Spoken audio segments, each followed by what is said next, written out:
Hello Planet Mashers and welcome to my YouTube channel.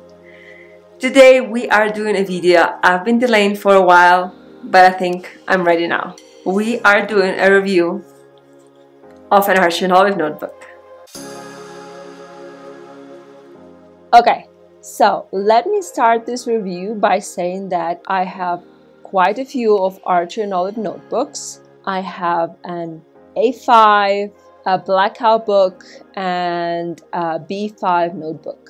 Some of these I bought myself, some of them were sent to me by Bonnie from Archie and Olive because we actually have an ongoing cooperation. I love these notebooks and I just wanted to share my experiences. Maybe this will be a perfect notebook for you as well. These are the notebooks I'm actually using at the moment. The B5 notebook is the one I am using in most of my videos for 31 days of bullet journal page ideas video series.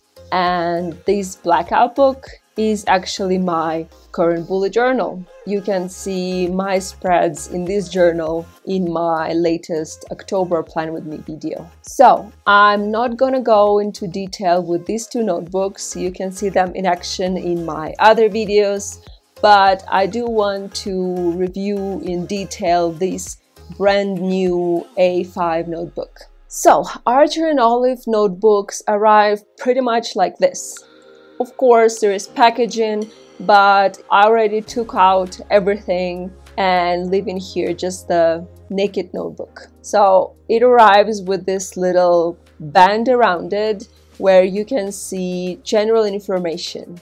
So this notebook has 160 pages with 168 GSM paper. Paper is one of the things I love the most about Archie and Olive notebooks. So I'm really looking forward to sharing a pen test with you guys. You can see I gathered here a lot of supplies.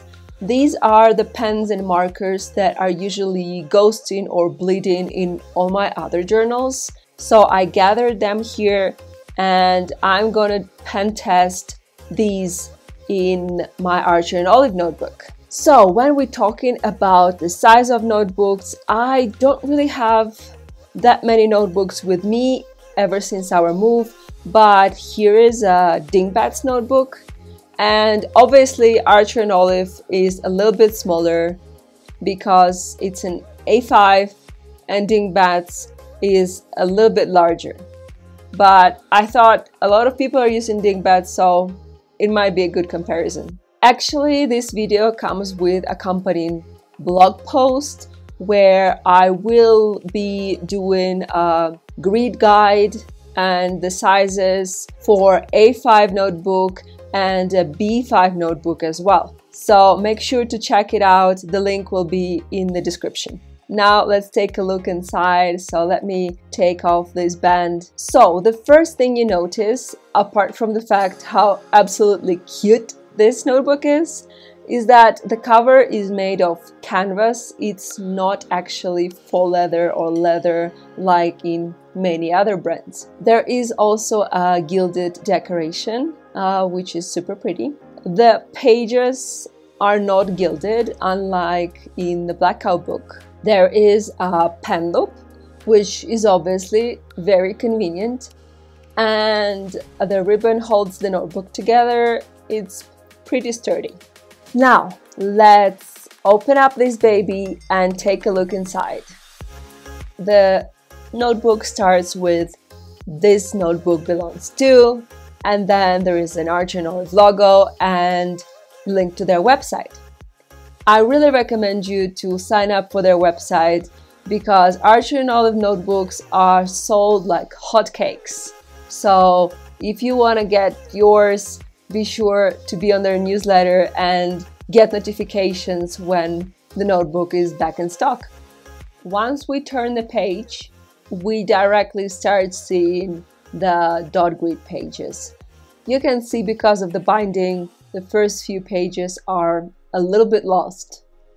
As you can see, the paper is pure white and it's not numbered, and there are also no extra pre-made pages.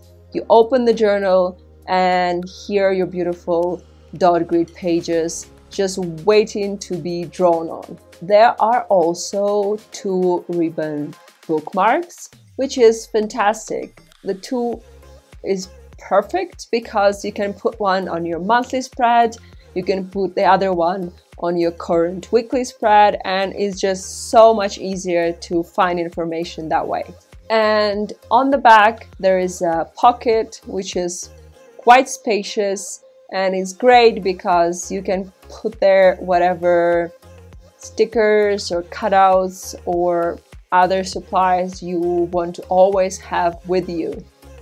More or less, that's my first impressions of the notebooks.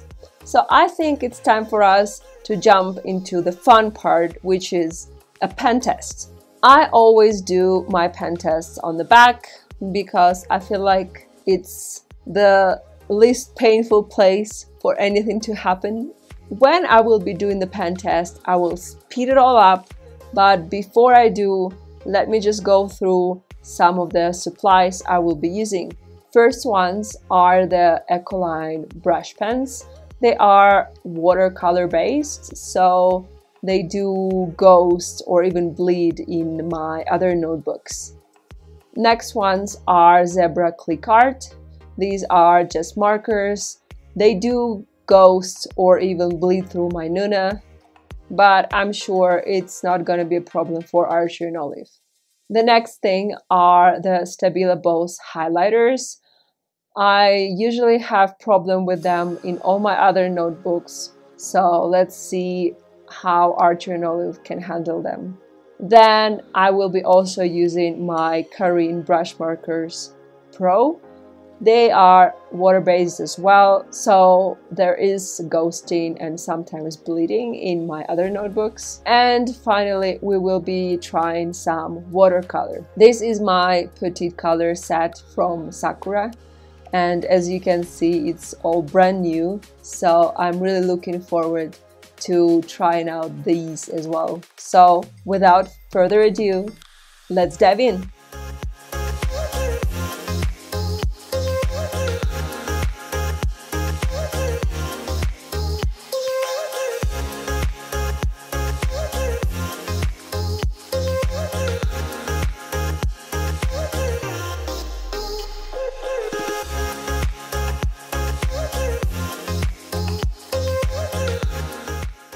So these are the 5 doodles for 5 types of pens and markers which usually bleed. And with Sakura watercolor, I had to wait for a little bit because I actually used too much water, so I had to wait for it to dry. Let's turn the page and see how Archer and Olive dealt with this assault. And I think it passed the test with flying colors.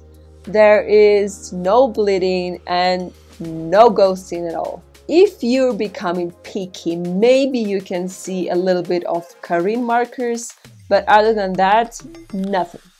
When we go to this piece with watercolor, I did use a lot of water, and Archer and Olive paper is very absorbent. So when you touch it, you can feel how the paper absorbed a lot of water, but still no bleeding, no ghosting.